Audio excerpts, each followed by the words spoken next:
ایک جنگل میں ایک شیر رہتا تھا۔ وہ اس جنگل کا راجا تھا۔ ایک کبوتر اس کا ساتھی، جس کے ساتھ اس کی کافی گہری دوستی تھی، وہ دونوں مل کر جنگل میں گھومتے رہتے تھے۔ شیر جنگل کے دوسرے کام سنبھالتا اور کبوتر سارا دن جنگل پر نظر رکھتا۔ اگر کوئی انجان چیز کبوتر کو نظر آ جاتی تو وہ فوراً شیر کو آ کے بتاتا۔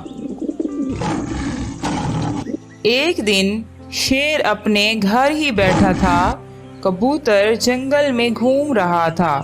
اچانک اس کی نظر ایک ریچھ پر پڑی جو کہ پہلے جنگل میں کبوتر نے کبھی نہیں دیکھا تھا۔ وہ جلدی سے ریچھ کے بارے میں شیر کو آ کے بتاتا ہے۔ مہاراج، میں نے جنگل میں ایک خوفناک ریچھ کو دیکھا ہے جو کہ پہلے جنگل میں کبھی نہیں دکھائی دیا۔ اب ہمیں اس ریچھ کے بارے میں کیا کرنا ہے؟ شیر اس ریچھ کو اپنے پاس بلواتا ہے اور کہتا ہے، سنو ریچھ، اگر تم کو اس جنگل میں رہنا ہے تو میری ساری باتیں ماننی پڑیں گی۔ تمہاری وجہ سے جنگل کا امن و سکون خراب نہیں ہونا چاہیے۔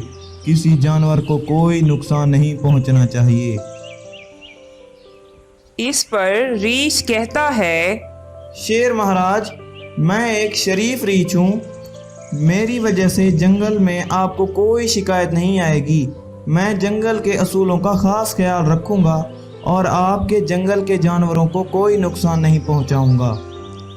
اتنا کہہ کر ریچھ واپس جنگل میں چلا جاتا ہے کہ ایک دن جنگل میں کبوتر اپنے معمول کے مطابق اڑ رہا ہوتا ہے۔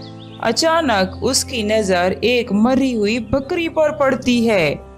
وہ یہ دیکھ کر دنگ رہ جاتا ہے کہ اسے کس نے مارا ہوگا۔ وہ بادشاہ شیر کے پاس آ کر سارا ماجرا اس کو سناتا ہے تو شیر اس کو کہتا ہے، اب جو ہونا تھا وہ ہو گیا، جس نے مرنا تھا وہ مر گیا۔ اب آئندہ کسی جانور کو کوئی نقصان نہیں ہونے دینا۔ جنگل کے کونے کونے پر کڑی نگاہ رکھو۔ اس کے بعد کبوتر روزانہ جنگل پر کڑی نگاہ رکھنا شروع کر دیتا ہے۔ ایک دن پھر کبوتر جنگل میں جاتا ہے تو ریچھ کے گھر کے سامنے اسے ایک مری ہوئی بھیڑ نظر آتی ہے۔ اب کبوتر کو ریچھ پر تھوڑا سا شک ہو گیا تھا۔ وہ پھر سے شیر کو جا کر بتاتا ہے تو اس پر شیر کہتا ہے، دیکھو کبوتر، ہم بغیر کسی ثبوت کے ریچھ پر کسی قسم کا کوئی شک نہیں کر سکتے۔ ہمیں ریچھ کو پورے ثبوت کے ساتھ پکڑنا ہوگا۔ تب اس نے جنگل کے کچھ بھروسے مند جانوروں کو اپنے پاس بلایا اور ان سے کہا کہ بھائیو، ہمارے جنگل کے جانوروں کو کوئی چوری چھپے مار رہا ہے۔ اگر ایسا ہی چلتا رہا تو ہمارا جنگل جلد ہی خالی ہو جائے گا۔ سارے کے سارے جانور ختم ہو جائیں گے۔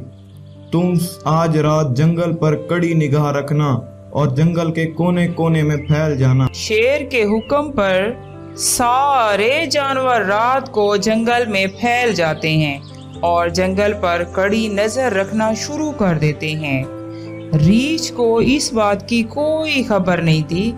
رات کو جب ریچھ کو احساس ہوا کہ جنگل کے سارے جانور سو گئے ہیں، تب وہ رات کی تاریکی میں ایک گائے پر حملہ کر دیتا ہے اور اس کو بھی مار کے کھا جاتا ہے۔ لیکن اس بار اس کو ایک کتا دیکھ رہا ہوتا ہے۔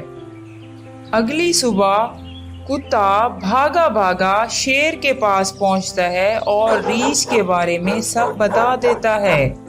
تب شیر سارے جانوروں کو ایک پلان سمجھاتا ہے۔ رات کو ایک بلی کو ریچھ کے گھر کے سامنے سلایا جاتا ہے۔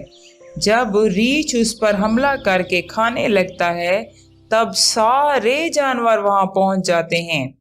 اس پر ریچھ، شیر اور باقی سب سے معافی مانگتا ہے۔ بھائیو، مجھے معاف کر دو، مجھ سے بہت بڑی غلطی ہو گئی ہے۔ لیکن